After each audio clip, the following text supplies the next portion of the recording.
વડનગરના ઐતિહાસિક ધરોહર ધરાવતા હાટકેશ્વર મહાદેવ મંદિરમાં ટ્રસ્ટીઓનો વિવાદ જાણે ખતમ થવાનું નામ નથી લઈ રહ્યો।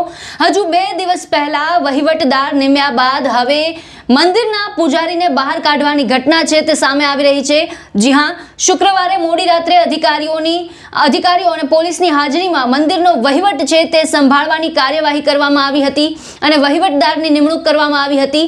આ દરમિયાન કેટલાક પૂર્વ ટ્રસ્ટીઓએ કાર્યવાહી અંગે વાંધો પણ ઉઠાવ્યો હતો। અડધી રાત્રે વહીવટ લેવા આવવા મુદ્દે પોલીસ સમક્ષ પ્રશ્નો ઉઠાવ્યા હતા। જો કે પોલીસ દ્વારા સ્પષ્ટ કરાયું હતું કે સમગ્ર કાર્યવાહી કોર્ટ અને ચેરિટી કમિશનરના આદેશના આધારે કરવામાં આવી રહી છે અને કાયદાકીય પ્રક્રિયાનું પાલન કરવામાં આવી રહ્યું છે, જેના કારણે અધિકારીઓએ નિર્ધારિત પ્રક્રિયા મુજબ મંદિરનો વહીવટ પોતાના નિયંત્રણમાં લીધો હતો। આમ હાટકેશ્વર મહાદેવ મંદિરમાં એક નવો અધ્યાય શરૂ થયો હતો। જો કે આજે એટલે કે સોમવારે ફરી કંઈક નવા જૂની સામે આવી રહી છે, જેમાં સરકારી અધિકારીઓ દ્વારા મંદિરના પૂજારીને બહાર કાઢવામાં આવ્યા હતા। આ દરમિયાન પૂજારી સાથે ખાસ વાતચીત કરતા તેમણે શું કહ્યું છે પહેલા તે સાંભળો। શું થયું? કોઈ જ ખબર નહીં। ના, પણ કેમ તમે બહાર નીકળે? હવા સાહેબ બોલાય। કયા સાહેબે? બતાવા સાહેબ। શેના માટે? હવે એમને કેવું છે કે આગળથી ઓર્ડર છે કે બધાને અમે તો મંદિરમાં હતા ને અત્યારે? હા, અત્યારે મંદિરમાં હતા ને? મંદિરમાં જ હતા ને। તો એકદમ કેમ બહાર નીકળવું 4 પડે? વર્ષ જૂની 4 પેઢીની આપણી પૂજા ચાલુ છે, બરાબર। આપણને કોઈ દૂર કરેલા નથી। મેટર આપણી પૂરી થઈ ત્યારે એમને લીધું, પણ એ કોઈ કાયદેસરના કોઈ ટ્રસ્ટી નથી અને એના કન્ટેમ લાગુ પડે માટે ખોટી રીતે આપણને આ રીતે થાય। એની 2 દિવસ પહેલા તો ખોટા ટ્રસ્ટીઓનું એવું હતું, સરકારના આદેશો હતા ચેરિટી કમિશનરના। તો આજે શું થયું એકદમ? બસ આજે કંઈક એવો ઓર્ડર શું આવે છે ખબર નથી। ક્યાંથી આવ્યો ઓર્ડર? હવે એ કાંઈ કોઈ ખબર નથી, પણ સાહેબને કેવું છે કે બધા નથી મંદિરમાંથી। સાહેબ વસાવા સાહેબ શું કહ્યું તમને? શું કહ્યું તમને? વસાવા સાહેબે શું કહ્યું? હા, એટલે કે બહાર તમે આવો વાત કરીએ એમ। આદેશ આપે કોને? હવે એ કંઈ ખબર નથી। તો આ સમગ્ર મુદ્દાને લઈને પૂજારીના વકીલ સાથે પણ અમે વાતચીત કરી। તેમના દ્વારા શું આરોપ લગાવવામાં આવી રહ્યા છે તે સાંભળો।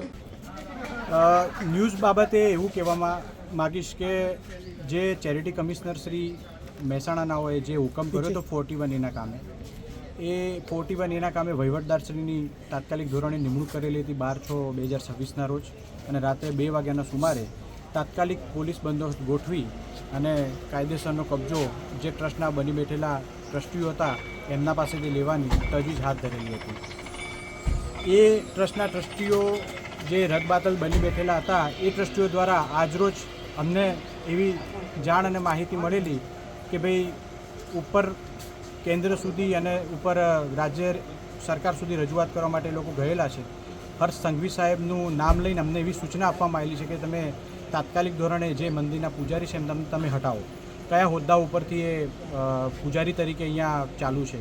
તો મારું આપ મીડિયાના મિત્રોને એ જ કહેવું છે કે જે કાયદેસર મંદિરના ટ્રસ્ટના પૂજારી હતા એ છેલ્લા 3 પેઢીથી એટલે 120 વર્ષ ઉપરાંતથી આ મંદિરની સેવા પૂજા કરતા આવ્યા છે, અને એ પૂજારીની હેસિયતથી નામદાર ચેરિટી કમિશનર કોર્ટની અંદર પોતે આ ગેરકાયદેસર જે ટ્રસ્ટી વહીવટ કરી રહ્યા હતા એની સામે એમણે અપીલ કરેલી હતી અને વાંધો નોંધાવેલો હતો કે ભાઈ આ ખોટી રીતે આ લોકો વહીવટ કરી રહ્યા છે, જેના કામે અમારી અપીલ મંજૂર રાખી અને આ ટ્રસ્ટને આખું રદબાતલ કર્યું છે, જેના કામે 41ના હુકમના આધારે આ લોકો પાસેથી વહીવટ છીનવાઈ ગયો છે। એ વહીવટ પુનઃપ્રાપ્ત કરવા માટે એ પોતે હવાતિયા મારવા માટે થઈ અને ઉપર સુધી રજૂઆતો કરવા માટે ગયા છે। એટલે પોલીસને માધ્યમ બનાવી પોલીસ પાસેથી અમને અમારા જે પૂજારીના જે રાઇટ છે, પૂજારીના જે હક્કો છે એ છીનવવા માટેના પ્રયાસ થઈ રહ્યા છે।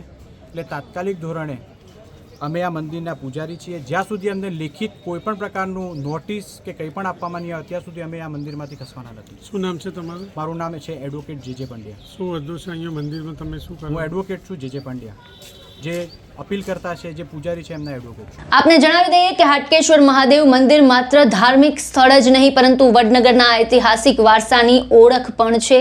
તેથી મંદિરનો વહીવટ પારદર્શક અને નિયમ મુજબ થાય તેવી ભક્તોની લાંબા સમયથી માંગ હતી।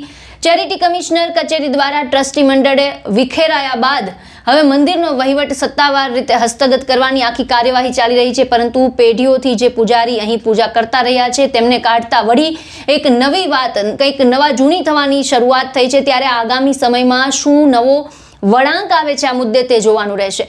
આ મુદ્દે આપના શું વિચાર છે, આપનું શું કહેવું છે, અમને કોમેન્ટ બોક્સમાં આપના મંતવ્ય જણાવો અને તમામ ન્યૂઝ અપડેટ માટે અમારી સાથે જોડાયેલા રહો.